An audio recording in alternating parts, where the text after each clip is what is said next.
ജിഷ എന്ന സഹോദരി കൊല ചെയ്യപ്പെടാനുള്ള കാരണം എന്താ? അടച്ചുറപ്പുള്ളൊരു വീട് ഉണ്ടായിരുന്നെങ്കിൽ ഒരുപക്ഷെ ജിഷ എന്ന സഹോദരി രക്ഷപ്പെട്ടേനെ. ജാതിയോ മതമോ രാഷ്ട്രീയമോ ഒന്നും നോക്കാറില്ല. അന്നും ഞാൻ രാഷ്ട്രീയപ്പെടുന്ന നടത്തുമ്പോൾ എൻ്റെ അടുത്ത് വരുന്ന ആൾക്ക് എനിക്ക് ചെയ്യാൻ പറ്റുന്ന കാര്യമാണെങ്കിൽ ഞാൻ ചെയ്തോളൂ. ആലുവക്കാരെന്ന് വെച്ചാൽ വളരെ സ്നേഹമുള്ള ആളുകളാണ്. ഞാൻ അവരുടെ പ്രതിസന്ധി ഉണ്ടാകുന്ന ഏത് ഘട്ടത്തിലും അവരെ ഞാൻ ചേർത്ത് പിടിക്കും. എന്നെയും തിരിച്ച് എനിക്കൊരാവശ്യം വരുമ്പോൾ ആലുവക്കാരെന്നെ ചേർത്ത് പിടിക്കാറുണ്ട്. അങ്ങനെയാണ് 3 വട്ടവും ഇവിടുന്ന് ജയിക്കാനുള്ള സാഹചര്യം ഉണ്ടായി. സത്യം പറഞ്ഞ നിർബന്ധപൂർവ്വം ഞാൻ സ്ഥാനാർത്ഥിയാവുന്ന നല്ല ഭൂരിപക്ഷം തന്നെ അവാർഡ് കുറേ നാൾ LDF ഇരുന്ന വാർഡാണ്. ആ വാർഡ് ഞാൻ തിരിച്ച് പിടിക്കുന്നൊരു സാഹചര്യം ഇന്നും എൻ്റെ വാർഡിൽ. അതിനുശേഷം എല്ലാ വർഷവും എല്ലാ ടൈമിലും UDF ജയിച്ചു. പുതിയ തലമുറയ്ക്ക് എത്രമാത്രം അവർ നേരിട്ട് പോലീസ് സ്റ്റേഷനിൽ പോകുന്നറിയില്ല. ഞങ്ങളൊക്കെ സ്ഥിരമായി ജനങ്ങളുടെ കാര്യങ്ങൾ ഇടപെട്ടുണ്ട്. പോലീസ് സ്റ്റേഷനായാലും വില്ലേജ് ഓഫീസായാലും പഞ്ചായത്ത് ഓഫീസിലൊക്കെ നിരന്തരമായി കയറി ഇറങ്ങുന്ന ഒരു സമീപനമായിരുന്നു. ഒരു ജനപ്രതിയെ സംബന്ധിച്ചിടത്തോളം നിങ്ങൾ വിചാരിച്ചു അപ്ഡേറ്റ് ആവാതെ രക്ഷയില്ല. അത് ആരായാലും വിജയപ്രതീക്ഷകൾ എത്രമാത്രം? വിജയപ്രതീക്ഷ 100% വിജയപ്രതീക്ഷ. ഞാൻ ആലുവക്കാരെ അവരുടെ പ്രതിസന്ധി ഘട്ടത്തിലായാലും അവരുടെ സന്തോഷത്തിലായാലും അല്ലെങ്കിൽ പല ഘട്ടങ്ങളിലും അവരെ ഞാൻ ചേർത്ത് പിടിക്കും. അങ്ങനെ 3 ഘട്ടത്തിലും അവരെ എൻ്റെ തിരഞ്ഞെടുപ്പ് വന്നപ്പോൾ അവരെന്നെ ചേർത്ത് പിടിച്ചിട്ടുണ്ട്. തീർച്ചയായിട്ടും ഈ 4ാം തവണ മത്സരിക്കുമ്പോഴും കക്ഷി രാഷ്ട്രീയത്തിനും ജാതി മത ചിന്തകൾക്കപ്പുറം ആലുവയിലെ വോട്ടർമാർ എന്നെ ചേർത്ത് പിടിക്കും, എന്നെ വിജയിപ്പിക്കും. നല്ല ഉറപ്പ്. 15 വർഷത്തോളമായി ആലുവ MLA ആയി ആലുവക്കാരുടെ അൻവറിക്കയായി മാറിയ അൻവർ സാദത്ത് MLA ആണ് മൂവി വേൾഡ് മീഡിയയിലെ ഈ ഒരു വിഭാഗത്തിൽ ചേരുന്നത്. നമസ്കാരം. നമസ്കാരം. 15 വർഷത്തോളമായി ഈ ഒരു സ്ഥലത്ത് ആലുവയുടെ സ്പന്ദനം അറിയാവുന്ന ആൾ എന്നൊക്കെയാണ് പറയുക. ഒരു രാഷ്ട്രീയക്കാരൻ എന്നതിലുപരി ആലുവക്കാരുടെ അൻവറിക്ക, അല്ലെങ്കിൽ ചിലർക്കൊക്കെ സാധിക്ക, അങ്ങനെയൊക്കെ വിളിക്കുന്നവരുണ്ടല്ലോ. ഈ ഒരു സാധാരണക്കാരൻ കണക്ട് പലപ്പോഴും ചില രാഷ്ട്രീയ പ്രവർത്തകർക്ക്, രാഷ്ട്രീയക്കാർക്ക് മിസ്സായി പോകാറുണ്ട്. സാധാരണക്കാരുടെ കണക്ട് എന്ന് വെച്ചാൽ ഇപ്പോൾ 1 കിലോ സാധാരണക്കാർ വാങ്ങിക്കുന്ന അരിയുടെ വില എന്താണ്, ഒരു ലെക്സിപ്പാനയുടെ വില എന്താണ്, അങ്ങനെ സാധാരണക്കാരുടെ കണക്ട് മിസ്സാവുന്നൊരവസ്ഥയുണ്ട്.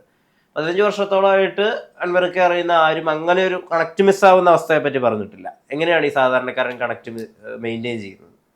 ഇപ്പം നിങ്ങൾ പറഞ്ഞ അൻവർക്ക, എന്നെ പലപ്പോഴും ഇക്ക എന്ന് വിളിക്കുന്നവരുണ്ട്. അതിൽ കൂടുതൽ അൻവർ സാദത്തെ എന്ന് വിളിക്കുന്ന ആൾക്കാർ, ചിലപ്പോൾ എന്നൊക്കെ പ്രായമുള്ള ആൾക്കാർ അൻവർ സാദത്തെ എന്ന് വിളിക്കുന്ന ആളുണ്ട്. അങ്ങനെ പലരും, ചില അൻവർ, ചില സാദത്ത്, ചിലർ പറഞ്ഞ കൂട്ട് അങ്ങനെയൊക്കെ വിളിക്കുന്ന ആളുകളുണ്ട്. വളരെ ചെറുപ്പം മുതൽ രാഷ്ട്രീയ പ്രവർത്തനം വിദ്യാർത്ഥി രാഷ്ട്രീയത്തിൽ നിന്ന് ആരംഭിച്ചതാണ്. KSU ആലുവ SNDP സ്കൂളിൽ 8ാം ക്ലാസ്സിൽ തുടങ്ങിയ വിദ്യാർത്ഥി രാഷ്ട്രീയമാണ്. അവിടെ സ്കൂൾ ലീഡറായി, പിന്നീട് അവിടെ നിന്ന് ജില്ലാ സ്കൂൾ ലീഡറായി, അങ്ങനെയൊക്കെ വളർന്നു വന്ന ഒരാളാണ്. അപ്പോൾ എനിക്ക് രാഷ്ട്രീയത്തോട് കുറച്ച് താല്പര്യം ഉണ്ടായിരുന്നു. സാധാരണ ഞാൻ അത്താണി അസീസി എന്ന് പറഞ്ഞ സ്കൂളിലാണ് പഠിച്ചത്. അവിടെ 7ാം ക്ലാസ് വരെ. അവിടെ നിന്ന് സാധാരണ ഞങ്ങൾ തൊട്ടപ്പുറത്തെ നെടുമ്പാശ്ശേരി സ്കൂളിലേക്കാണ് പഠിക്കാൻ ഒട്ടുമിക്ക കുട്ടികൾ അങ്ങോട്ടാണ് പോകുന്നത്. എൻ്റെ ബ്രദറൊക്കെ അങ്ങോട്ടാണ് പോയത്. പക്ഷേ എനിക്ക് രാഷ്ട്രീയ താല്പര്യമുള്ളതുകൊണ്ട് ഞാൻ ഉമ്മാനെ സോപ്പൊക്കെ ഇട്ട് വാപ്പ ഗൾഫിലാണ്, അവൻ ഉമ്മാനെ സോപ്പിട്ട് ഞാൻ നേരെ ആലുവ SNDP സ്കൂളിൽ വന്ന് ചേർന്നു. അപ്പോൾ ചേരാൻ വന്നപ്പോൾ അവിടെ HM ഉണ്ട്, തങ്കമ്മ ടീച്ചർ. അപ്പോൾ HM അപ്പം തന്നെ എടുത്ത് ചോദിച്ചാൽ എന്താ അറിയുമോ, രാഷ്ട്രീയം കളിക്കാനോ എന്നെന്ന് ചോദിച്ചു. ഞാൻ ഇല്ല ടീച്ചറെ, ഞാൻ പഠിക്കാനാണ്, രാഷ്ട്രീയം ഒന്നും ഇല്ല എന്ന് പറഞ്ഞു. വളരെ ഭവ്യതയോടുകൂടി തന്നെ ടീച്ചറോട് ഞാനങ്ങനെ പറഞ്ഞു. പക്ഷെ എൻ്റെ ഉള്ളിൽ രാഷ്ട്രീയം എന്നുള്ളൊരു സാധനം മനസ്സിലുണ്ട്. അങ്ങനെ ഞാൻ അവിടെ ചേർന്നു.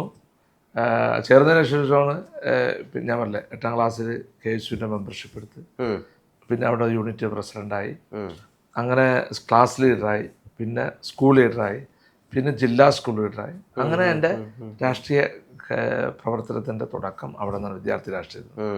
ആലുവ SNDP സ്കൂളിന് വേറൊരു പ്രത്യേകതയുണ്ട്. അത് എൻ്റെ മനസ്സിൽ നിന്നും. കാരണം ആലുവ SNDP സ്കൂൾ വെച്ചാൽ നമ്മുടെ ശ്രീനാരായണ ഗുരുവിൻ്റെ പാദസ്പർശമായിട്ടാണ്. ശ്രീനാരായണ ഗുരു അവിടെ വന്നേക്കണം. അദ്ദേഹം ആ സ്കൂളിലുമായി ബന്ധപ്പെട്ട് തൊട്ടടുത്തുള്ള അദ്വൈതാശ്രമമാണ്. അപ്പോൾ അതൊരു പവിത്രമായ ഒരു സ്ഥലം തന്നെയാണ്. അപ്പോൾ അതൊക്കെ എൻ്റെ മനസ്സിലൊന്നുണ്ട്. അപ്പോൾ അങ്ങനെ രാഷ്ട്രീയ പ്രവർത്തനം ആരംഭിച്ചു ഞാൻ. പിന്നെ KSU യൂത്ത് കോൺഗ്രസ്സിലേക്ക് വന്നു. KSU ഉണ്ടായിരുന്നപ്പോൾ ഒത്തിരി സമരം പരിപാടികളൊക്കെ നമ്മൾ അറ്റൻഡ് ചെയ്തിട്ടുണ്ട്. പിന്നെ യൂത്ത് കോൺഗ്രസ്സിലേക്ക് വന്നു. പിന്നെ സജീവ രാഷ്ട്രീയത്തിലേക്ക് പൊളിറ്റിക്കലായി. നമ്മൾ പാർട്ടിയുടെ ബൂത്ത് ഹൗസ് ഉണ്ടായിരുന്നു, വാർഡ് ഹൗസ് ഉണ്ടായിരുന്നു. അങ്ങനെയൊക്കെ സജീവമായി ഒക്കെ നിന്ന ഒരു വ്യക്തിയാണ് ഞാൻ. അങ്ങനെ രാഷ്ട്രീയ പ്രവർത്തനവും KSU യൂത്ത് കോൺഗ്രസ്, അങ്ങനെ യൂത്ത് കോൺഗ്രസിൻ്റെ ഒത്തിരി സമരങ്ങളിലൊക്കെ പങ്കെടുക്കാനും, അങ്ങനെ യൂത്ത് കോൺഗ്രസിൻ്റെ ജില്ലാ സെക്രട്ടറിയായി, പിന്നെ സംസ്ഥാന സെക്രട്ടറിയായി, അങ്ങനെയൊക്കെ സജീവമായി പൊളിറ്റിക്സിൽ, അതോടൊപ്പം തന്നെ നാട്ടിലും ഞാൻ എൻ്റെ രാഷ്ട്രീയ പ്രവർത്തനം വളരെ സജീവം. എൻ്റെ പഞ്ചായത്ത് ചെങ്ങമനാറാണ്. ആ ഞങ്ങളുടെ മണ്ഡലം തലത്തിലുള്ള വർക്കുകളിലും ബ്ലോക്ക് തലത്തിലുള്ള വർക്കുകളും പൊളിറ്റിക്കൽ എല്ലാ വർക്കുകളും സമരരംഗത്തായാലും എല്ലാ പാർട്ടി രംഗത്തും ഒക്കെ സജീവമായി, അതുപോലെ ജനങ്ങളുടെ ക്ഷേമ പ്രവർത്തനം, ജനങ്ങളുടെ കാര്യങ്ങൾക്ക് വേണ്ടി സ്ഥിരമായി പോലീസ് സ്റ്റേഷൻ. ഇന്നിപ്പോൾ പുതിയ തലമുറയ്ക്ക് എത്രമാത്രം അവർ നേരിട്ട് പോലീസ് സ്റ്റേഷനിൽ പോകുമെന്ന് അറിയില്ല. ഞങ്ങളൊക്കെ സ്ഥിരമായി ജനങ്ങളുടെ കാര്യങ്ങൾ ഇടപെട്ടുണ്ട്. പോലീസ് സ്റ്റേഷനായാലും വില്ലേജ് ഓഫീസായാലും പഞ്ചായത്ത് ഓഫീസിലൊക്കെ നിരന്തരമായി കയറി ഇറങ്ങുന്നൊരു സമീപനമായിരുന്നു. അങ്ങനെ ഇരിക്കുമ്പോഴാണ് എനിക്ക് ശരിയായ ജനസമ്പർക്കം. അതെ, ജനങ്ങളുടെ വിഷയം ഇപ്പം ചോദിച്ചല്ലോ, എങ്ങനെ ജനങ്ങളുമായിട്ട് ഇത്ര അറ്റാച്ച് ഉണ്ടാവാൻ MLA ആയിപ്പുണ്ട. അപ്പം അതിൻ്റെ അടിത്തറ തുടങ്ങിയത് എൻ്റെ രാഷ്ട്രീയ പ്രവർത്തനമാണ്. അവിടെ അന്നും ഞാൻ എൻ്റെ അടുത്തൊരാൾ വരുമ്പോൾ ഞാൻ അവിടെ രാഷ്ട്രീയം നോക്കാറില്ല, അവന് ആ കാര്യം ചെയ്തു കൊടുക്കും. അവൻ ആരാണെന്ന് നോക്കാറില്ല, ജാതിയോ മതമോ രാഷ്ട്രീയമോ ഒന്നും നോക്കാറില്ല. അന്നും ഞാൻ രാഷ്ട്രീയ പ്രവർത്തനം നടത്തുമ്പോൾ എൻ്റെ അടുത്ത് വരുന്ന ആൾക്ക് എനിക്ക് ചെയ്യാൻ പറ്റുന്ന കാര്യമാണെങ്കിൽ ഞാൻ ചെയ്തു കൊടുക്കും. അവിടെ രാഷ്ട്രീയ നിലപാടും കാഴ്ചപ്പാടൊക്കെ വേറെ, പക്ഷെ ഒരു സാധാരണക്കാരനൊരു കാര്യമായിട്ട് വരുമ്പോൾ അവിടെ നോക്കാതെ ഞാൻ അവൻ്റെ കാര്യങ്ങൾ ചെയ്യുന്നത് എൻ്റെ ഔദാര്യമല്ല, എൻ്റെ ഉത്തരവാദിത്തമാണ്. അന്ന് പൊതുപ്രവർത്തനം തുടങ്ങിയ കാലഘട്ടം മുതൽ ഞാൻ ഫോളോ ചെയ്യുന്നൊരു കാര്യമാണ്. അങ്ങനെയാണ് എനിക്ക് പെട്ടെന്ന് ഒരു തെരഞ്ഞെടുപ്പിൽ, പഞ്ചായത്ത് തെരഞ്ഞെടുപ്പിൻ്റെ ഡിസ്കഷൻ കിടക്കുന്നത്. അപ്പോൾ എൻ്റെ വാർഡിൽ, പറമ്പയെന്ന എൻ്റെ വാർഡ്, ആ വാർഡിൽ വേറൊരാളെ ഞങ്ങൾ ഉദ്ദേശിച്ചത്, ഒരു അലി എന്ന് പറഞ്ഞ ഇക്കായനെ ഉദ്ദേശിച്ചത്. പക്ഷെ അയക്ക പെട്ടെന്ന് മത്സരിക്കാനുള്ള താല്പര്യമില്ല എന്നുള്ളത് മാറി. അങ്ങനെ പിന്നെ ആര് മത്സരിക്കും എന്നുള്ളതിൽ വന്നു. അപ്പോൾ അങ്ങനെ എൻ്റെ സഹപ്രവർത്തകരെല്ലാവരും പറഞ്ഞ് ഞാൻ മത്സരിക്കും. അപ്പോൾ ഞാൻ പറഞ്ഞു, അപ്പം ചെറുപ്പമുള്ള ഞാൻ വേറെ ആർക്കും കൊടുക്കാം, പിന്നെ എനിക്ക് അവസരം ഉണ്ടല്ലോ. അപ്പോൾ എല്ലാവരും പറഞ്ഞതല്ല, സ്ഥാനാർത്ഥി കുറച്ച് സ്ട്രോങ് ആളാണ്, അപ്പോൾ അതുകൊണ്ട് ഞാൻ തന്നെ നിന്നാലേ ശരിയാവുള്ളൂ, എതിർ സ്ഥാനാർത്ഥി, അപ്പോൾ ഞാൻ തന്നെ നിന്നാളെ പറ്റുള്ളൂ എന്ന് പറഞ്ഞു. അപ്പോൾ അങ്ങനെ സത്യം പറഞ്ഞ നിർബന്ധപൂർവ്വം ഞാൻ സ്ഥാനാർത്ഥിയാവുന്ന സാഹചര്യം ഉണ്ടായി. അങ്ങനെ അവിടെ നല്ല ഭൂരിപക്ഷം തന്നെ ആ വാർഡ് കുറേ നാൾ LDFിൻ്റെ ഇരുന്ന വാർഡായിരുന്നു. ആ വാർഡ് ഞാൻ തിരിച്ച് പിടിക്കുന്നൊരു സാഹചര്യമാണ്. ഇന്നും എൻ്റെ വാർഡിൽ അതിനുശേഷം എല്ലാ ടൈമിലും UDF ജയിച്ചിട്ടുള്ളൂ. അങ്ങനെ പഞ്ചായത്ത് തെരഞ്ഞെടുപ്പ് ജയിച്ചതിന് ശേഷമാണ് ജില്ലാ പഞ്ചായത്തിലേക്ക് മത്സരിക്കാൻ അവസരം കിട്ടിയത്. ജില്ലാ പഞ്ചായത്തിലേക്ക് മത്സരിക്കാൻ അവസരം കിട്ടിയത് അതേ പറഞ്ഞവർ എനിക്ക് മത്സരിക്കാൻ ആഗ്രഹമുണ്ടെന്ന് പാർട്ടിയെ എന്നെ അറിയിച്ചു. അങ്ങനെ പാർട്ടിയെ അറിയിച്ചപ്പോഴാണ് അങ്ങനെ അവിടെ എനിക്ക് ജില്ലാ പഞ്ചായത്തിൽ മത്സരിക്കാൻ അവസരം. അന്ന് ജില്ലാ പഞ്ചായത്തിൽ ഏറ്റവും കൂടുതൽ ഭൂരിപക്ഷം എനിക്ക് കിട്ടിയത് 13,000 ചില്ലാൻ വോട്ടിൻ്റെ ഭൂരിപക്ഷം എനിക്ക് ജില്ലാ പഞ്ചായത്തിൽ. അത് ഞാൻ ആ തെരഞ്ഞെടുപ്പ് ആസ്വദിച്ചതെന്നറിയുമ്പോൾ, അന്ന് വാർഡ് വൈസുള്ള ഓരോ വാർഡിൽ ഇങ്ങനെ ഇലക്ഷൻ നടക്കുമല്ലോ, എന്തായാലും ഇത്ര വാർഡുണ്ടല്ലോ. പക്ഷെ അവിടെ എനിക്ക് കണ്ട ഒരു പ്രത്യേകത, ഞാൻ എല്ലാ വാർഡിലും ലീഡ് ചെയ്ത്, BJP ജയിച്ച വാർഡിൽ ഞാൻ ലീഡ് ചെയ്ത്, CPM ജയിച്ച വാർഡിൽ ലീഡ് ചെയ്തു. അപ്പോൾ ജനങ്ങൾ അന്ന് എൻ്റെ ആ ഡിവിഷനിലെ ജനങ്ങൾ ഒരു ബാലറ്റ് 3 ബാലറ്റ് പേപ്പർ ഇട്ടുണ്ട്. ത്രിതല പഞ്ചായത്ത് 3 ബാലറ്റ് പേപ്പർ കിട്ടിയപ്പോൾ ഒരു വോട്ട് കോൺഗ്രസിന് ചെയ്ത്, ഒരു വോട്ട് BJPക്ക്, ഒരു CPM ചെയ്ത്. അങ്ങനെ ചില വാർഡുകളിൽ 2 CPM ചെയ്ത്, ഒരു കോൺഗ്രസ് ചെയ്ത്. അതാണല്ലോ ഞാൻ എല്ലാ വാർഡിലും ലീഡ് ചെയ്യാനുള്ള സാധ്യത. അപ്പം അങ്ങനെ ജില്ലാ പഞ്ചായത്ത് നല്ല ഭൂരിപക്ഷം നേടി. ആ നല്ല ഭൂരിപക്ഷം നേടിയതാണ് എനിക്ക് നിയമസഭയിലേക്ക് ഒരു അവസരം കിട്ടിയത്. സത്യമായി നിയമസഭാ സീറ്റ് ഞാൻ തുറന്നു പറയാം, ഞാൻ നിയമസഭ സീറ്റിൽ മത്സരിക്കണമെന്ന് ആഗ്രഹം അങ്ങോട്ട് ചെന്നതല്ല. എൻ്റെ അടുത്ത് എൻ്റെ നേതാവായ ശ്രീ രമേശ് ചെന്നിത്തല എൻ്റെ അടുത്ത് സൂചിപ്പിച്ചത്, എൻ്റെ അടുത്ത് ചോദിച്ചു, ജില്ലാ പഞ്ചായത്ത് ഡിവിഷനിലെ വാർഡുകൾ ആലുവ നിയോജകൻ്റെ ഏതൊക്കെ ഭാഗം വരുമെന്ന് ചോദിച്ചു. അപ്പോൾ ഞാൻ പറഞ്ഞ് ഇങ്ങനെ 2 വാർഡ് ഒഴിച്ച്, അങ്കമാലിലെ കുറുമശ്ശേരി 2 വാർഡ്, ആ 2 വാർഡ് ഒഴിച്ച് ബാക്കിയെല്ലാം ആലുവയിൽ വന്നു. അപ്പോൾ എൻ്റെ അടുത്ത് പറഞ്ഞ് നമുക്ക് ആലുവയിൽ മത്സരിക്കാൻ നോക്കാൻ പറ്റുമോ എന്ന് പറഞ്ഞു. സത്യം പറഞ്ഞാൽ അന്ന് രാത്രി ഒരു 12 മണിക്കാണ് അദ്ദേഹത്തിന് ഞാൻ കാണുമ്പോൾ എൻ്റെ അടുത്ത് പറയണം, നമ്മളൊരു സിനിമയിൽ പറയൂലേ, സന്തോഷം കൊണ്ട് എനിക്ക് സിനിമയല്ല, ഒരു പരസ്യത്തിൽ പറയാം, സന്തോഷം കൊണ്ട് എനിക്ക് ഇരിക്കാൻ വയ്യ എന്ന് പറഞ്ഞ കുട്ടികളുടെ അവസ്ഥയായിരുന്നു. എന്നിട്ട് ഞാൻ 12 മണിയായപ്പോൾ ആരെങ്കിലും ഇതും പറയല്ലോ, എൻ്റെ 2 സുഹൃത്തുക്കളെയും രാത്രി വിളിച്ച് പറഞ്ഞു, ഇങ്ങനെ ഒരു കാര്യം പറയുന്നുണ്ട്. അങ്ങനെ പിന്നെ അതങ്ങനെ പോയി. പിന്നെയാണ് യൂത്ത് കോൺഗ്രസിൻ്റെ ലിസ്റ്റിൽ വന്ന് ഞാൻ നിയമസഭയിലേക്ക് മത്സരിക്കുന്ന സാഹചര്യം ഉണ്ടായത്. എല്ലാവരും സപ്പോർട്ടോടുകൂടി അങ്ങനെ ആലുവയിൽ മത്സരിക്കാൻ അവസരം കിട്ടിയത്. അപ്പോൾ ഞാൻ പറഞ്ഞില്ലേ, ഒരിക്കലും ഞാൻ ജില്ലാ പഞ്ചായത്ത് മത്സരിച്ച് അപ്പം തന്നെ നിയമസഭയിൽ ചോദിക്കുക എന്നുള്ളൊരു മാനസികാവസ്ഥ ഉണ്ടായില്ല, സത്യം പറയാം. ഇത് വന്നു ചേർന്നതാണ്. അപ്പം അങ്ങനെ അദ്ദേഹം പറഞ്ഞു. അങ്ങനെ പിന്നെ യൂത്ത് കോൺഗ്രസിൻ്റെ ലിസ്റ്റിൽ ഞാൻ വന്ന് അങ്ങനെയാണ് ഞാൻ നിയമസഭയിൽ മത്സരിക്കുന്ന സാഹചര്യം ഉണ്ടായത്. അപ്പോൾ അതാണ് പിന്നെ നിയമസഭയിൽ മത്സരിച്ചു. അങ്ങനെ ഞാൻ അന്ന് ജയിച്ചു. അന്നുമില്ല ഞാൻ തുടക്കത്തിൽ ഞാൻ നേരത്തെ പറഞ്ഞില്ലേ, ഞാൻ എൻ്റെ രാഷ്ട്രീയ പ്രവർത്തനം വളരെ സിൻസിയറായി നടത്തുന്ന ആളാണ്. എനിക്കൊരുന്ന് വെച്ചാൽ എൻ്റെ മനസ്സിലും പുറത്തും ഒരു ചിന്താഗതിയായിരിക്കും, അല്ല ഉള്ളിൽ വേറെ വെച്ചിട്ട് പുറത്ത് വേറെ കാണിക്കില്ല. അതൊരിക്കലും എൻ്റെ രാഷ്ട്രീയത്തിൽ ഒരിക്കലും ഞാൻ കാണിക്കില്ല. അപ്പം ഞാൻ വീണ്ടും ഞാൻ MLA ആയതിനു ശേഷം, ഞാൻ നേരത്തെ പഞ്ചായത്ത് മെമ്പറായതും പൊതുപ്രവർത്തനത്തിൻ്റെ കാര്യം പറഞ്ഞില്ലേ, എൻ്റെ മുമ്പിൽ ഒരാൾ വരുമ്പോൾ അവിടെ ഞാൻ രാഷ്ട്രീയം നോക്കില്ല, ജാതി നോക്കില്ല, മതം നോക്കില്ല. ആരായാലും അവന് സഹായിക്കാൻ പറ്റുന്ന കാര്യങ്ങൾ ഞാൻ സഹായിക്കും. അങ്ങനെ ഗ്രൗണ്ട് ഞാൻ ജനങ്ങളുമായി ബന്ധപ്പെട്ട് അവരുടെ ആവശ്യങ്ങൾ എന്തുണ്ടോ കാര്യങ്ങൾ കൂടിയെത്തും. ഇതിപ്പോൾ 3ാം തവണയാണല്ലോ MLA ആയിട്ടിരിക്കുന്നത്. ആലുവക്കാരെ പറ്റി എന്താ മനസ്സിലാക്കിയിട്ടുള്ളത്? ആലുവക്കാരെന്ന് വെച്ചാൽ വളരെ സ്നേഹമുള്ള ആളുകളാണ്. ഞാൻ അവരുടെ പ്രതിസന്ധി ഉണ്ടാകുന്ന ഏത് ഘട്ടത്തിലും അവരെ ഞാൻ ചേർത്ത് പിടിക്കും. അപ്പം എന്നെയും തിരിച്ച് എനിക്കൊരാവശ്യം വരുമ്പോൾ അല്ലെങ്കിൽ എൻ്റെ ഒരു കാര്യങ്ങൾ വരുമ്പോൾ ആലുവക്കാരെന്നെ ചേർത്ത് പിടിക്കാറുണ്ട്. അങ്ങനെയാണ് ഞാൻ 3 വട്ടവും ഇവിടുന്ന് ജയിക്കാനുള്ള സാഹചര്യം ഉണ്ടായത്. അപ്പോൾ അവരുടെ പ്രതിസന്ധിയും അവരുടെ പല വിഷയങ്ങളും മറ്റു പല കാര്യങ്ങളൊക്കെ ഉണ്ടാകുമ്പോൾ ഞാൻ അവരെ ചേർത്ത് പിടിക്കും. ആ ചേർത്ത് പിടിക്കൽ എനിക്ക് രാഷ്ട്രീയമോ ജാതിയോ മതമൊന്നുമില്ല. അപ്പോൾ തിരിച്ചും ആദ്യം ജയിച്ചു, 2ാമത് ജയിച്ചു, 3ാമത് ജയിച്ചു. ആ സമയത്ത് അവരെന്നെ ചേർത്ത് പിടിച്ചു. അവിടെ അതിനകത്ത് രാഷ്ട്രീയമോ ജാതിയോ മതമൊന്നും നോക്കിയിട്ടില്ല.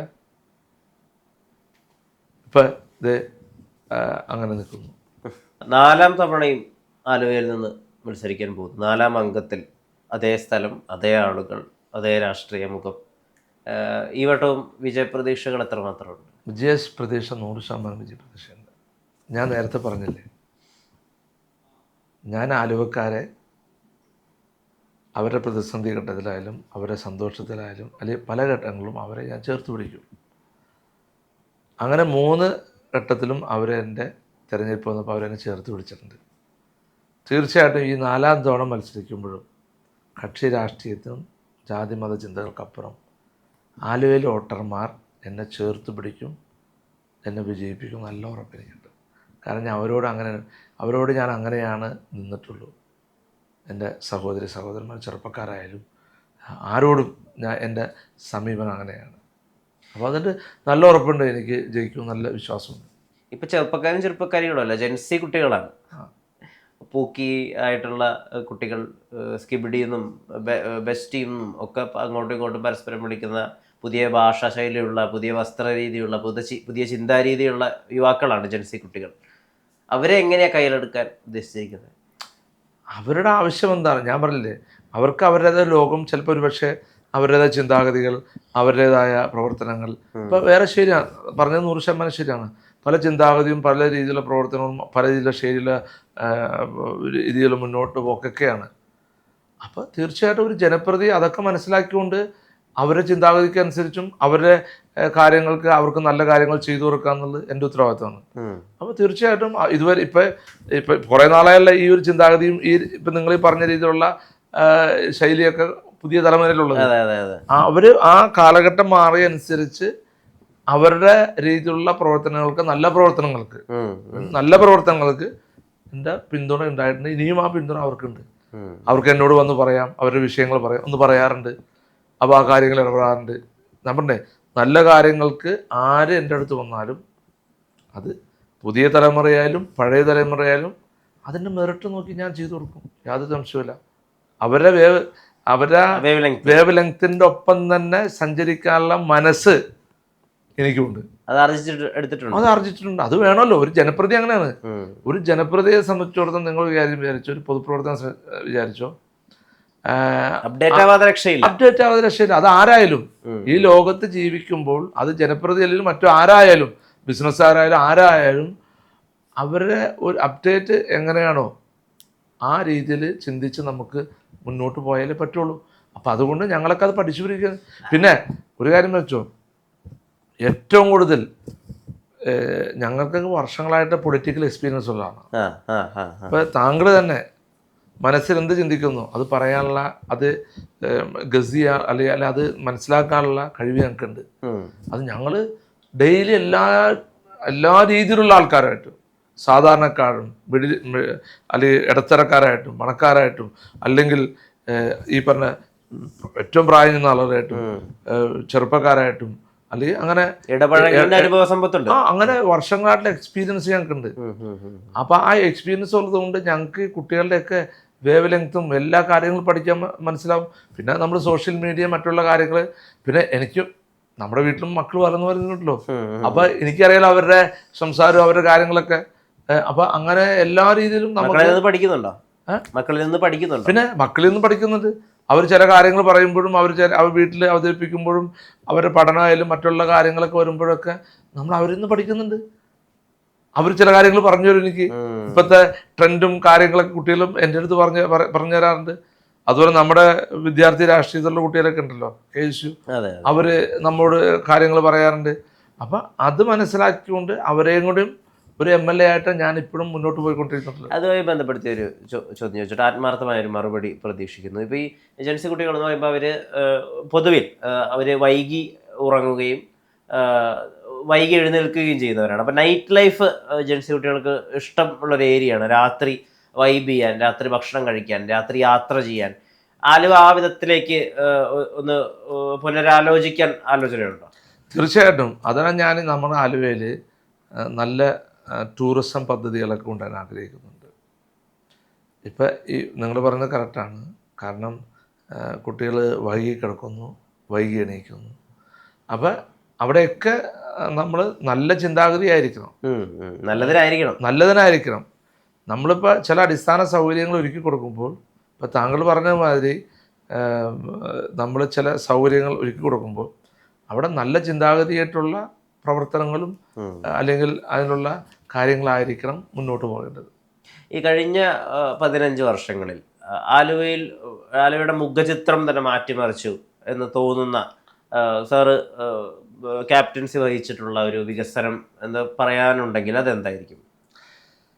ഞാൻ ആലുവയിൽ വിദ്യാഭ്യാസ രംഗത്ത് പല അലൈവ് എന്ന വിദ്യാഭ്യാസ പദ്ധതി ഞാൻ കൊണ്ടുവന്നു. എന്നുവെച്ചാൽ കുട്ടികൾക്ക് കരിയർ ഗൈഡൻസ്. കാരണം കുട്ടികൾ 10ാം ക്ലാസ് കഴിഞ്ഞാൽ ഏത് വിഷയം എടുക്കണമെന്ന് അവർക്ക് കൺഫ്യൂഷനാണ്. ഡിഗ്രി കഴിഞ്ഞാൽ ഡിഗ്രി +2 കഴിഞ്ഞാൽ ഏത് കോഴ്സ് എടുക്കണമെന്നുള്ള കൺഫ്യൂഷനാണ്. അതുപോലെ നമ്മുടെ രാജ്യത്ത് എത്ര യൂണിവേഴ്സിറ്റികളുണ്ട്, അതുപോലെ തന്നെ നമ്മുടെ സെൻട്രൽ യൂണിവേഴ്സിറ്റികളുണ്ട്, അതുപോലെ തന്നെ സ്കോളർഷിപ്പ് കിട്ടുന്ന എത്രയുണ്ട്, ഏതൊക്കെ കോഴ്സിന് എന്തൊക്കെ തയ്യാറെടുക്കണം. അപ്പം അത് ഇങ്ങനെ പല കുട്ടികളുടെ അഭിപ്രായങ്ങളും എൻ്റെ അടുത്ത് ഈ അഡ്മിഷനൊക്കെ മേടിക്കാൻ കുട്ടികളൊക്കെ വന്നപ്പോൾ എനിക്ക് അങ്ങനെ ഒരു ചിന്താഗതി പറഞ്ഞു. ഞാൻ അലൈവ് എന്ന വിദ്യാഭ്യാസ പദ്ധതി ആരംഭിച്ചത്. അത് കരിയർ ഗൈഡൻസ്, കരിയർ വണ്ടി എന്നാണ് പേരിട്ടത്. എല്ലാ സ്കൂളുകളിലും ചെന്നിട്ട് കുട്ടികൾക്ക് കരിയർ ഗൈഡൻസ്. അത് ആദ്യം 8ാം ക്ലാസ് വരെയും +2 വരെയായിരുന്നു. പിന്നെ അതിന് കുറച്ചൊരു 6ാം ക്ലാസ് മുതലാക്കി, UP മുതലാക്കി നമ്മൾ ആ പദ്ധതി മുന്നോട്ട് പോയി. അപ്പോൾ അതിൻ്റെ ഇടയ്ക്ക് കുട്ടികൾ പറഞ്ഞ് ഞാൻ ഓരോ വർഷവും കഴിയുമ്പോൾ കുട്ടികളുടെ ഒരു ഇൻട്രാക്ഷൻ നടത്തും. എന്താണ് എൻ്റെ ഔട്ട്പുട്ട്, എന്താണ് ഞാൻ പറയുന്നത്, ഇത് റേഡിയോ അല്ല, നിങ്ങൾക്കും നിങ്ങളുടെ അഭിപ്രായം പറഞ്ഞാൽ അതുകൊണ്ട് നമ്മൾ പ്രാവർത്തികമാക്കുമെന്ന് പറയും. അപ്പോൾ അങ്ങനെ എന്ന് പറഞ്ഞാൽ അവർ പറഞ്ഞ പ്രധാനപ്പെട്ട കാര്യം, ഞങ്ങൾക്ക് മാത്രം കരിയർ ഗൈഡൻസ് തന്നിട്ട് കാര്യമില്ല, ഞങ്ങളുടെ പാരൻസിനും കരിയർ ഗൈഡൻസ് വേണമെന്ന് പറഞ്ഞു. ഞാൻ 100% ശരി. കാരണം പറഞ്ഞാൽ ഞാനിപ്പോൾ നമ്മുടെ കുട്ടികൾക്ക് ഈ കുട്ടികൾക്ക് കരിയർ ഗൈഡൻസ് കൊടുക്കുമ്പോൾ ഈ വിഷയങ്ങളൊക്കെ നമ്മുടെ ക്ലാസ് എടുക്കുന്ന ആൾ പറഞ്ഞു കൊടുക്കുമല്ലോ, അത് മാതാപിതാക്കളും ബോധവാന്മാരാവണമല്ലോ. അങ്ങനെ നമ്മളത് നേരെ ഇപ്പം മാതാപിതാക്കളിലേക്കും ആ കരിയർ ഗൈഡൻസിൻ്റെ സംഗതി എത്തിച്ചുകൊണ്ട് അതിന് ഒന്നുകൂടി വിപുലമാക്കാനുള്ള മാതാപിതാക്കളിലേക്ക് ഈ ഡോക്ടർ എഞ്ചിനീയറിന്റെ അപ്പുറത്തും ഉണ്ട് ലോകം. നമ്മൾ സാധാരണ എന്താ പറയുക, ഡോക്ടർ, എഞ്ചിനീയർ, അല്ലെങ്കിൽ AS, IPS, അങ്ങനെ CA, അതുമല്ല അതല്ലാതെ എത്രയോ കോഴ്സുകൾ ഇന്ന് ജോലി സാധ്യതകൾ. അപ്പൊ അത് മാതാപിതാക്കളോടും പറഞ്ഞാലാണ് ഇവർ തമ്മിലുള്ള ലിങ്ക് കറക്റ്റ് ആവുള്ളൂ. അപ്പൊ ഇവർ അവതരിക്കും, മാതാപിതാക്കൾക്ക് അത് പെട്ടെന്ന് മനസ്സിലാവും. അതുകൊണ്ട് കരിയർ ഗൈഡൻസ് മാതാപിതാക്കളിലേക്കും കൂടുതലായി വിപുലമാക്കാനുള്ള തീരുമാനം അലൈവ് പദ്ധതി എടുത്തിരിക്കുന്നത്. വളരെ ലോജിക്കലായ ഒരു തീരുമാനം. പിന്നെ നമ്മൾ പശ്ചാത്തല മേഖലയിൽ ഒട്ടേറെ വികസന പ്രവർത്തനങ്ങൾ നമ്മൾ നടത്തുന്നുണ്ട്. റോഡ്, പാലം, അതുപോലെ കാർഷിക രംഗത്ത് മറ്റുള്ള കാര്യങ്ങൾ. അങ്ങനെ ഇപ്പം റെയിൽവേ മേൽപ്പാലം തന്നെ 2 വരാൻ പോകുന്നുണ്ട്. ഒന്ന് പുറയാർ ROB എന്ന് പറഞ്ഞ ഒരു മേൽപ്പാലം വരുന്നുണ്ട്. പിന്നെ അകപ്പറമ്പ്, എയർപോർട്ടിനടുത്ത് അകപ്പറമ്പ് മേൽപ്പാലം, അത് എയർപോർട്ടിനടുത്തുള്ള എയർപോർട്ടിനോട് പൈസ അനുവദിപ്പിച്ച് 50 കോടി അനുവദിച്ച് ആ പദ്ധതി വരുന്നുണ്ട്. പിന്നെ എൻ്റെ നിയോജകമണ്ഡലത്തിലെ ഒട്ടുമിക്ക റോഡുകളും BMBC ആക്കാൻ വേണ്ടി നമ്മൾ ശ്രമിച്ചിട്ടുണ്ട്. അത് കുറേയൊക്കെ വന്നു. പിന്നെ കാർഷിക രംഗത്ത് ചെയ്യാൻ പറ്റുന്ന കാര്യങ്ങളും, വിദ്യാഭ്യാസ രംഗത്ത് അടിസ്ഥാന സൗകര്യം, സ്കൂളുകൾ ബിൽഡിങ്, അവിടുത്തെ കിച്ചൺ, അവിടെ ബാത്റൂം സൗകര്യമില്ലാത്തവർക്ക് അങ്ങനെയുള്ള അടിസ്ഥാന സൗകര്യങ്ങളൊക്കെ ഒരുക്കുന്നു. പിന്നെ ഇനി ഞാൻ ആഗ്രഹിക്കുന്ന ഈ വിദ്യാഭ്യാസ മേഖലയിൽ നമ്മൾ സ്കൂളുകളൊക്കെ ഹൈടെക് ആക്കി മാറ്റാനുള്ള ഒരു ആലോചന നമ്മുടെ ഭാഗത്തുനിന്ന് നമുക്കുണ്ട്. അമ്മക്കിളിക്കൂട് എന്നൊരു പദ്ധതി, അതിൽ പ്രകാരം ഏകദേശം 60 വീടുകൾ കൊടുത്തു കഴിഞ്ഞിരിക്കുന്നു. 60ാമത്തെ വീട് നൽകിയത് ആസിഫ് അലിയോടൊപ്പം ചേർന്നാണ്. ആ വീഡിയോ വലിയ രീതിയിൽ വൈറലായി, ആളുകൾ ശ്രദ്ധിച്ചു, ആളുകളിലേക്ക് എത്തി. പക്ഷേ ഈ 60 വീടുകളും 59 വീടുകളും കൊടുത്തു കഴിഞ്ഞിരുന്നു. അത് ഒരു സിനിമാ താരം വരുമ്പോഴുള്ള ഒരു പ്രസക്തിയും അതിൻ്റെ ഈ വൈറൽ സാധ്യത ഒരുപാട് കൂടുന്നത്. എന്തുകൊണ്ട് ഈ 59 വീടുകളെ ഒന്നുകൂടി പരിപോഷിപ്പിച്ച് മാർക്കറ്റ് ചെയ്തില്ല? അങ്ങനെ തോന്നിയോ? അല്ല, ഇതൊരു മാർക്കറ്റിങ്ങിന് വേണ്ടിയല്ല സത്യം പറഞ്ഞാൽ പ്രൊജക്റ്റ്. ഇത് പെരുമ്പാവൂർ ജിഷ എന്ന സഹോദരി കൊല ചെയ്യപ്പെട്ടത് ഓർക്കും. ജിഷ എന്ന സഹോദരി കൊല ചെയ്യപ്പെടാനുള്ള കാരണം എന്താ? അടച്ചുറപ്പൊരു വീട്, നല്ല ഡോറ് അടച്ചുറപ്പുണ്ട്. ആ അക്രമിയിൽ നിന്നും ആ കുട്ടിക്ക് രക്ഷപ്പെടാമായിരുന്നു. അപ്പോൾ അടച്ചുറപ്പുള്ളൊരു വീട് ഉണ്ടായിരുന്നെങ്കിൽ ഒരുപക്ഷെ ജിഷ എന്ന സഹോദരി രക്ഷപ്പെട്ടേനെ. അപ്പോൾ ഞാൻ ആദ്യം MLA നിൽക്കുമ്പോഴാണ് അവിടെ ഈ സംഭവം ഉണ്ടായത്. അപ്പോൾ അന്ന് എൻ്റെ മനസ്സിൽ തോന്നി, അയ്യോ, ഒരു അടച്ചുറപ്പൊരു വീടുണ്ടായിരുന്നെങ്കിൽ ആ കുട്ടി കൊല ചെയ്യപ്പെടില്ലായിരുന്നു. പക്ഷെ അപ്പം ഞാൻ ഈ പദ്ധതി പ്രഖ്യാപിച്ചില്ല. അപ്പോൾ ആ ഘട്ടത്തിൽ കുറേ വിഡോസും വിധവകളൊക്കെ എൻ്റെ അടുത്ത് വീടില്ല, സ്ഥലമുണ്ട്, ഞങ്ങൾക്ക് വീട് വെക്കാം, ഒരു നിവൃത്തിയില്ല, വീട് ലോൺ കിട്ടും. പക്ഷെ ലോൺ കിട്ടിയാലുള്ള കുഴപ്പമെന്ന് വെച്ച് കഴിഞ്ഞാൽ അത് മക്കളുടെ വിദ്യാഭ്യാസം, വീട്ടു ചിലവ് കഴിഞ്ഞാൽ അവർക്ക് ലോൺ തിരിച്ചടക്കാൻ പറ്റില്ല. ലോൺ തിരിച്ചടക്കാതിരിക്കുമ്പോഴത്തേനും സ്വാഭാവികമായിട്ട് ഏത് ബാങ്കായാലും ജപ്തി എന്ത് പറ്റും? ചില കുടുംബം കടുങ്ക് ചെയ്യും. ഇത് മാത്രമല്ല, ഈ വാടകയ്ക്ക് താമസിക്കുമ്പോൾ വേറൊരു പ്രശ്നം എന്ന് വെച്ച് കഴിഞ്ഞാൽ ഈ വിഡോസൊക്കെ വാടകയ്ക്ക് താമസിക്കുമെന്ന് വെച്ചാൽ, അപ്പോൾ അവർ വാടകയ്ക്ക് താമസിക്കുമ്പോൾ വാടക ഒരു വർഷം കഴിയുമ്പോൾ കൂട്ടി ചോദിക്കും. അപ്പോൾ സ്വാഭാവികമായിട്ടും ഇവരങ്ങോട്ട് പോകും, വേറെ വാടക വീട്ടിലേക്ക് പോകും. അപ്പം വാടക കുറച്ചിട്ടാൻ വേണ്ടി ഒരു പരിചയമില്ലാത്ത പ്രദേശത്തേക്ക് പോകും. അപ്പോൾ എന്താ സംഭവിക്കുന്നത്? അപ്പോൾ ചില പെൺകുട്ടികൾ മാത്രമല്ല വിധവകളൊക്കെ അമർത്തുന്നു. ഒരു രാത്രി ഈ മക്കളെയും ചേർത്ത് പിടിച്ചിട്ടാണ് അവർ പേടിച്ചിട്ടാണ് വീട്ടിൽ കിടക്കുന്നത്. അങ്ങനെ കുറേ വിധവകളൊക്കെ എൻ്റെ അടുത്ത് നിന്ന് ഞാൻ ആദ്യ ടൈമിൽ തന്നെ ഇങ്ങനെ MLA ആയിരുന്നപ്പോൾ പറഞ്ഞിട്ടുണ്ട്.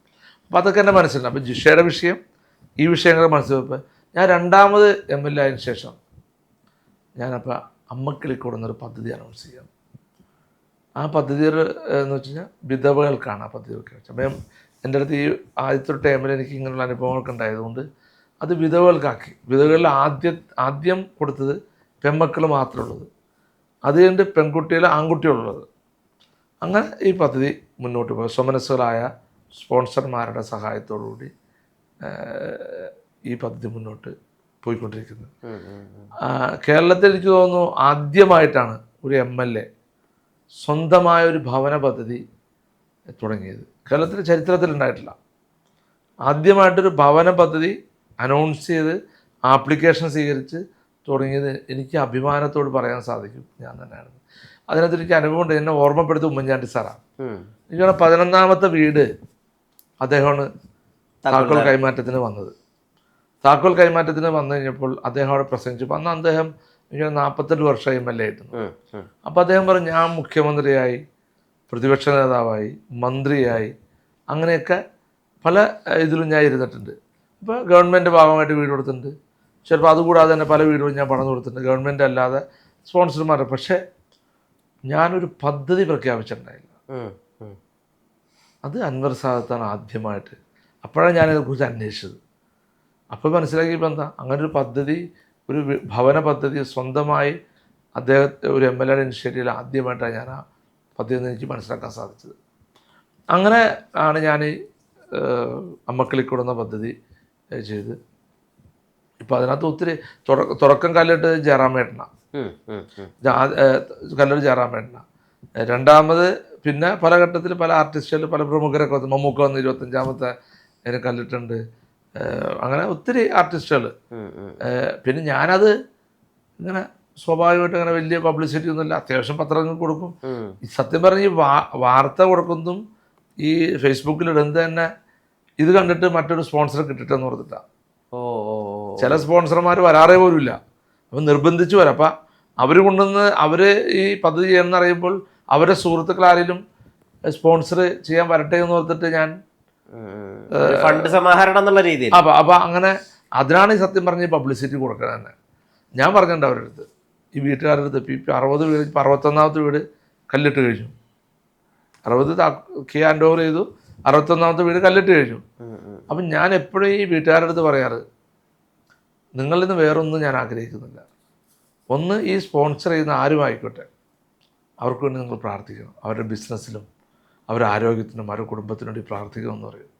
ആ പ്രാർത്ഥനയോടൊപ്പം ഈ നമ്മൾ നാട്ടിൽ പറയും വാഴ നനയുമ്പോൾ ചീരന എന്ന് പറയും, എന്ന് പറഞ്ഞാൽ ആ പ്രാർത്ഥനയോടൊപ്പം എനിക്കും വേണ്ടി പ്രാർത്ഥിക്കണം എന്ന് ഞാൻ അവരോട് റിക്വസ്റ്റ് ചെയ്യാറുണ്ട്. അത് മാത്രം ഞാൻ വരുന്ന ആഗ്രഹിക്കുന്നുള്ളൂ. കാരണം ഒരു നാടിൻ്റെ വികസനം എന്ന് വെച്ചാൽ അത് റോഡ്, പാലം, തോട്, അല്ലെങ്കിൽ അങ്ങനെയുള്ള വികസനം, അതൊരു വികസനം തന്നെ. ബിൽഡിങ് നല്ല പണി, അതൊരു വികസനം. പക്ഷെ വികസനത്തിന് പൂർണ്ണത എത്തണമെങ്കിൽ എൻ്റെ മണ്ഡലത്തിലെ, എൻ്റെ പ്രദേശത്തെ ജനങ്ങളുടെ പ്രതിസന്ധി ഉള്ളപ്പോൾ അവനെ ചേർത്ത് പിടിക്കുമ്പോഴാണ് ആ വികസനം പൂർണ്ണമാകൂ എന്ന് വിശ്വസിക്കുന്ന ഒരു ജനപ്രതിയാണ്. ഒരു കുടുംബം സമാധാനത്തോടുകൂടി ഉറങ്ങുന്നതാണ്. ഈ അമ്മക്കളിക്കൂടെ പദ്ധതി തുടങ്ങിയപ്പോൾ എൻ്റെ സഹപ്രവർത്തകർ MLA വിളിച്ച്, ഇത് ആക്ഷേപം വരില്ലേ, രാഷ്ട്രീയം പറയില്ലേ, അങ്ങനെ പ്രശ്നം ഉണ്ടാവില്ലേ, ആപ്ലിക്കേഷൻ പേര് പ്രശ്നമല്ലേ. അപ്പം ഞാനൊരു നിലപാടെടുത്തതെന്ന് വെച്ചാൽ, ഈ അമ്മക്കളിക്കൂടുന്ന പദ്ധതിയിൽ ജാതിയോ മതമോ രാഷ്ട്രീയമില്ല. ആരാണ് എൻ്റെ അടുത്ത് അപേക്ഷ വരുമ്പോൾ ആരാണോ ഡിസർവിങ്, ആ ഡിസർവിങ് ആയ അല്ലെ അർഹതപ്പെട്ട ആരാണോ അവർക്ക് കൊടുക്കുക എന്നുള്ള ഒറ്റ ആശയം മാത്രമാണ് എൻ്റെ മനസ്സിൽ. അതിൻ്റെ ജെന്യുവിനിറ്റി എങ്ങനെയാണ്? അമ്മക്കിളിക്കൂടിനൊരു ഒരു ഒരു വിധവ അർഹയാണ് എന്നുള്ളതിൻ്റെ ഒരു, അത് അർഹരെ തിരഞ്ഞെടുക്കുന്ന വെച്ചാൽ എൻ്റെ ഓഫീസിൽ എൻ്റെ സെക്രട്ടറി തോമസ് എന്ന് പറഞ്ഞ സെക്രട്ടറിയാണ്. അദ്ദേഹം ഈ ആപ്ലിക്കേഷൻ വരുമ്പോൾ നമ്മൾ നോക്കും. എന്നിട്ട് അദ്ദേഹമാണ് വിളിച്ച് അവിടുത്തെ പഞ്ചായത്ത് മെമ്പർ, ഇപ്പോൾ LDFൻ്റെ ഒക്കെ വേറെ പല മെമ്പർമാരായിരിക്കും, ഇപ്പോൾ കോൺഗ്രസിൻ്റെ ആ മെമ്പറെ വിളിച്ച് ചോദിക്കും. ഇതുകൂടാതെ നമ്മളവിടെ അടുത്ത് ലോക്കലായിട്ട് അവിടെ അന്വേഷിക്കും. എന്നിട്ട് നമ്മൾ വേണമെങ്കിൽ സ്പോൺസർമാരുടെ അടുത്തും പറയും, നിങ്ങളൊന്ന് അന്വേഷിച്ച് നോക്കിയാൽ പറയും. അങ്ങനെ അന്വേഷിച്ച് നോക്കിയിട്ട് അത് ഡിസർവിങ് ആണോ, അർഹതപ്പെട്ടാണോ, ആരാന്ന് നോക്കില്ല, ആൾക്ക് കൊടുക്കും. അങ്ങനെയാണ് ഇപ്പോൾ ഈ 61 വീടും നമ്മൾ കൊടുത്തേക്കുന്നത്. ഈ അമ്മക്കിളിക്കൂടിൽ എൻ്റെ ഒരു സ്വപ്നം എന്ന് വെച്ചാൽ, ആലുവ നിയോജകമണ്ഡലത്തിൽ ഒരു വിധവ പോലും സ്ഥലമുണ്ടായിട്ട് സുരക്ഷിത ഭവനം ഇല്ല എന്ന് പറയുന്നൊരു സാഹചര്യം ഉണ്ടാകാൻ പാടില്ല. എല്ലാവർക്കും എല്ലാ വിധവകൾക്കും ഞാൻ എൻ്റെ അടുത്ത് അപേക്ഷ കുറേ പെൻഡിങ് ഉണ്ട്, അതെല്ലാം പരിഹരിക്കും ഞാൻ. അതാണ് എൻ്റെ തീരുമാനം. ആ പദ്ധതി ഈ വിധവകളുടെ കംപ്ലീറ്റ് തീർന്നു കഴിഞ്ഞാൽ അടുത്ത പദ്ധതിയിലേക്ക് പോകും. ഇതുപോലെ തന്നെ കാരുണ്യ പദ്ധതിയിലേക്കും കടക്കും. ഇപ്പം ഞാൻ ഇതിൻ്റെ കൂടാതെ നമ്മൾ ചികിത്സയായാലും എൻ്റെ അടുത്ത് ഓടി എത്തുന്ന ആളുകളുടെ അടുത്ത് വരും, അവർക്ക് സഹായിക്കാനും ഹോസ്പിറ്റൽ ഡിസ്കൗണ്ട് ചെയ്യാനും അങ്ങനെ ഒട്ടനവധി കാര്യങ്ങൾ കാരുണ്യ പ്രവർത്തനം. കോവിഡ് വന്ന സമയത്ത് ഞാൻ ഏകദേശം 38 ലക്ഷം രൂപ മരുന്ന് ഞാൻ കൊടുത്തു, ജനങ്ങൾക്ക് നേരിട്ട് എത്തിച്ചു കൊടുത്തു. ഞാൻ ഒരു സിസ്റ്റം ഉണ്ടാക്കി, ഞങ്ങളുടെ യൂത്ത് കോൺഗ്രസിൻ്റെ യൂത്ത് കെയർ പ്രവർത്തകരെ കൊണ്ട് നമ്മൾ മറ്റേ അവരെ പ്രിസ്ക്രിപ്ഷൻ മേടിച്ചിട്ട് ഇത് പരിശോധിച്ച് മെഡിക്കൽ ഷോപ്പിൽ നിന്ന് മേടിച്ച് അവർ വീട്ടിലെത്തിച്ചിട്ടുണ്ട്. പ്രളയം വന്ന സമയത്ത് ഇതുകൂടാതെ 38 വീട് പണിത് കൊടുത്തിട്ടുണ്ട്. ഇതുകൂടാതെ തന്നെ പ്രളയ സമയത്ത് സ്പോൺസർമാരെ വെച്ച് അന്ന് പ്രളയ സമയത്ത് ഒത്തിരി കാര്യങ്ങൾ പല നഷ്ടപ്പെട്ട ആളുകൾക്കൊക്കെ പലതും മേടിച്ചു കൊടുക്കാനൊക്കെ സാധിച്ചിട്ടുണ്ട്. അതൊരു ഭാഗത്ത് വേറെ നടന്ന കാര്യം തന്നെയാണ്.